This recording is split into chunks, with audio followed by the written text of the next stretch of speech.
भगवान का भजन कैसे करें, हमारे आसपास का वैसा माहौल नहीं है, क्या करें।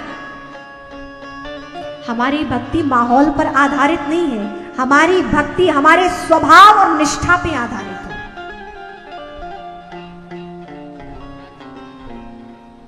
चंदन विष व्यापत नहीं लपटे रहत भुजंग। रहीमदास जी का दोहा है, जो रहीम उत्तम प्रकृति का करी सकत कुसंग, चंदन विष व्यापत नहीं लपटे रहत भुजंग।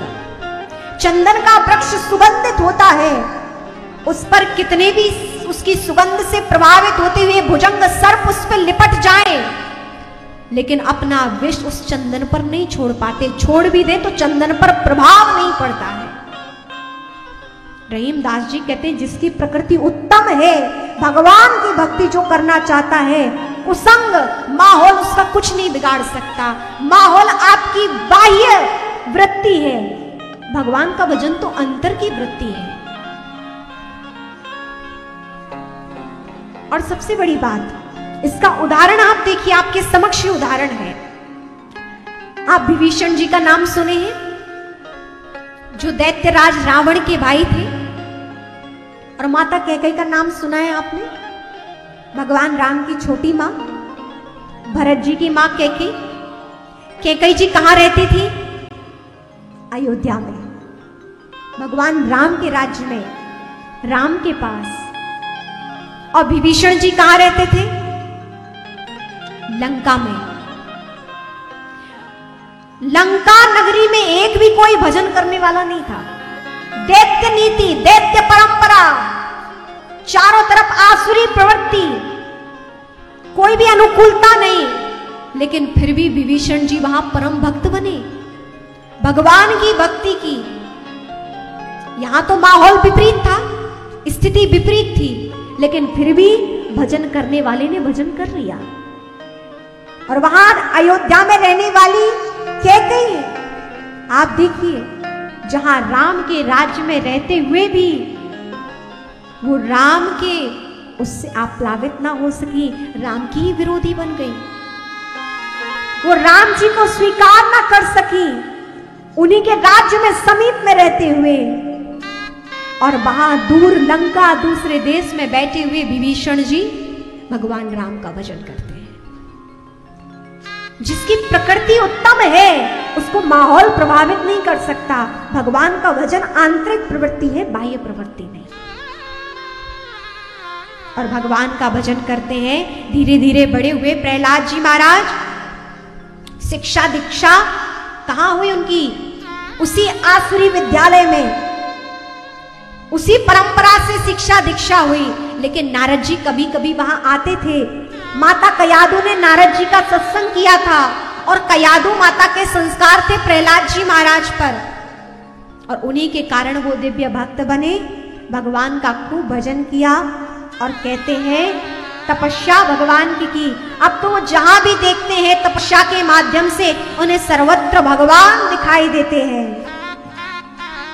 चारों तरफ नभ में, जल में, थल में, सब जगह परमात्मा भगवान विष्णु को देखते हैं। और जब पता चला हिरण्याकश्यपु को कि मेरा पुत्र मेरे विद्रोही का नाम लेता है, हिरण्याकश्यपु के भाई हिरण्याक्ष को भगवान ने मारा था उसकी आसुरी प्रवृत्ति के कारण, इसीलिए हिरण्याकश्यपु भगवान विष्णु का विरोधी बन गया और उनसे बैर ठान लिया। विष्णु जी का नाम नहीं सुनना चाहता था, और पुत्र विष्णु भक्त था, भगवान विष्णु की सेवा पूजा करने वाला। और जब उसके नाम से सुना कि मेरा पुत्र भगवान विष्णु का नाम ले रहा है, क्रोध में भर उठा। अरे दुष्ट, मेरे राज्य में रहकर मेरे शत्रु का नाम लेता है, जाओ तू यहां से चला जा। और कहते हैं मारने की बहुत चेष्टा की। ध्रुव जी महाराज को पर्वत से गिरा के, प्रहलाद जी महाराज को पर्वत से गिरा के मारना चाहा, पर्वत से धक्का दे दिया, लेकिन संभालने वाले भगवान प्रकट हुए और थाम लिया प्रहलाद जी को। जल में डुबो के मारना चाहा, भगवान कमल का स्वरूप धारण करके प्रहलाद जी को बचा लिया। बहुत कुछ कर लिया। जब प्रहलाद जी की मृत्यु नहीं हुई तो हिरण्याकश्यप की बहन हुंडा कहती, अरे भाई तुम परेशान मत हो, मुझे ब्रह्मा जी से वरदान है, मैं जिसको भी गोद में लेकर बैठ जाऊंगी अग्नि मेरा कुछ नहीं बिगाड़ सकती है, अग्नि का प्रभाव मुझ पर नहीं है, मैं इस बालक को गोद में लेकर बैठ जाऊंगी, अग्नि का आवाहन करूंगी, मेरा तो कुछ नहीं होगा, लेकिन बालक जल के खाक हो जाएगा। और कहते हैं प्रहलाद जी महाराज को पिता के उसके कहने पर हुंडा, जिसको होलिका कहा जाता है, प्रहलाद जी को लेकर जबरदस्ती गोद में बैठ गई, अग्नि का आवाहन किया।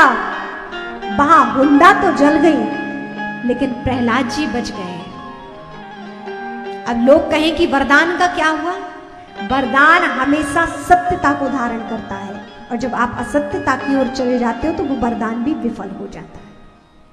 और इस प्रकार होलिका तो भस्म हो गई और प्रहलाद जी एकदम दिव्य स्वरूप में, और उन्हीं प्रहलाद जी की प्रसन्नता में आज भी होली मनाई जाती है, होलिका दहन होता है और धूल रंग खेला जाता है, ढुंडेली कहा जाता है। आज तो रंग फेंके जाते, पहले धूल फेंकी जाती थी। और वो किस पर धूल थी? उन पर धूल थी जो भगवान का नाम नहीं लेते हैं, जो भगवान के विरोधी हैं, उन पर धूल फेंकी जाती थी। और उत्सव वो लोग मनाते थे जो भगवान का नाम लेते थे, जो प्रहलाद जी के पक्षधर थे। और कहते हैं प्रहलाद जी तो बच गए भगवान की कृपा से, और यहां पर होलिका दहन हुआ, होलिका जल गई, और उनकी याद में, प्रहलाद जी की याद में आज भी होली महोत्सव मनाया जाता है। होलिका आज भी जलाई जाती है। ये बुराई पर अच्छाई के प्रभाव के रूप में होलिका दहन मनाया जाता है। और कहते हैं, पूछा हिरण्याकश्यपु ने, अरे पुत्र तुझे मारने का कितना हमने प्रयास किया, तू नहीं मरता है, आखिर किसका बल तेरे पास है जो तू मरता नहीं है, बता तू किसके बल पर ऐसा करता है। कहा, पिताजी जिन भगवान श्री हरि का मैं चिंतन करता हूं वही मेरी चिंता करते हैं, वही मेरी रक्षा करते हैं। और कहते हैं कि कहां है, बता तेरा विष्णु कहां है, कहां है तेरा हरि, जरा मैं भी तो देखूं, मुझे भी दिखा कहां है। अरे पिताजी भगवान कहां नहीं है, सर्वत्र है। ईशावास्यमिदं सर्वम यत् किंचित जगत्याम जगत। हमारे शास्त्र कहते हैं परमात्मा तो चारों ओर है, जगदीश्वर परमात्मा चारों ओर है। कहा, बताओ तेरे परमात्मा कहां है। तब कहा, क्या इस खंबे में भी तेरे परमात्मा है? कहा, जी पिता, बिल्कुल पिताजी, इस खंबे में भी परमात्मा है। और क्रोध में भर उठा हिरण्याकश्यपु, निकाली अपनी तलवार और उस खंभ पर प्रहार किया।